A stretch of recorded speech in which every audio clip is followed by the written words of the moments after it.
আল্লাহ তাআলা ১২টি জিনিসকে লুকিয়ে রেখেছেন ১২টি স্থানে। আল্লাহ তাআলা বলেন, আমি বহু মূল্যবান জিনিস মানুষের চোখের সামনে রেখেছি, কিন্তু মানুষ সেগুলো খোঁজে ভুল পথে, ভুল জায়গায়। ১. আমি দ্বীন ইসলামকে রেখেছি ক্ষুধা, দারিদ্র্য ও ধৈর্যের ভেতরে, কিন্তু মানুষ তা খোঁজে উদরপূর্তি ও দুনিয়ার আরাম আয়েশে। ২. আমি সম্মান ও মর্যাদা রেখেছি শেষ রাতের কান্না ভেজা ইবাদতে, কিন্তু মানুষ তা খোঁজে ক্ষমতাবান ও শাসকদের দরবারে। ৩. আমি প্রকৃত সুখ স্বাচ্ছন্দ্য রেখেছি জান্নাতে, কিন্তু মানুষ তা খোঁজে ক্ষণস্থায়ী দুনিয়াতে। ৪. আমি বড়ত্ব ও উচ্চতা রেখেছি বিনয় ও নম্রতায়, কিন্তু মানুষ তা খোঁজে অহংকার ও আত্মগর্বে। ৫. আমি প্রকৃত ধনবান হওয়া রেখেছি অল্প তুষ্টিতে, কিন্তু মানুষ তা খোঁজে লোভ লালসা ও সীমাহীন চাওয়ার মধ্যে। ৬.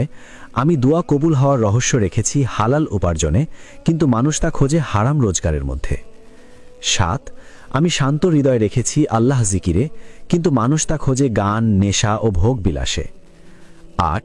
আমি পাপমুক্ত জীবন রেখেছি চোখ ও অন্তরের হেফাজতে, কিন্তু মানুষ তা খোঁজে অবাধ স্বাধীনতায়। ৯. আমি সফলতা রেখেছি তাকওয়া ও আমলে, কিন্তু মানুষ তা খোঁজে চালাকিতে ও ধোঁকায়। ১০.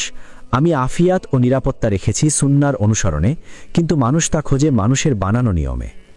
১১. আমি মুক্তি রেখেছি তওবা ও অনুশোচনায়, কিন্তু মানুষ তা খোঁজে অজুহাত ও আত্মপক্ষ সমর্থনে। ১২. আমি জীবনের বরকত রেখেছি বাবা মায়ের খেদমতে, কিন্তু মানুষ তা খোঁজে সম্পদ ও পদমর্যাদায়।